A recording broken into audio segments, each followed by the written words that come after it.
देहूतनं ही पालखी पुण्याकडे मार्गस्थ झाली होती।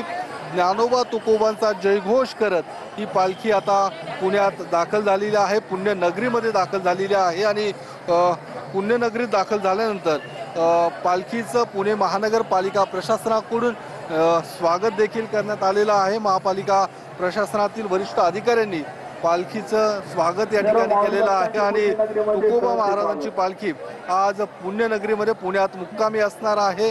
थोड्याच वेळात ज्ञानोबा माऊलींची पालखी देखील पुण्यनगरीमध्ये दाखल होणार आणि आपण पाहू शकतो वारकऱ्यांमध्ये एक वेगळा उत्साह पाहायला मिळतो।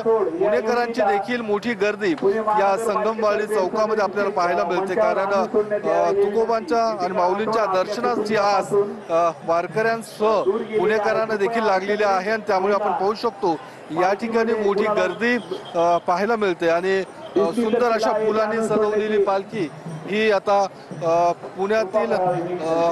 पुण्याकडे रवाना झालेली आहे आणि थोड्याच वेळात माऊलींची पालखी देखील आता या चौकामध्ये दाखल होईल।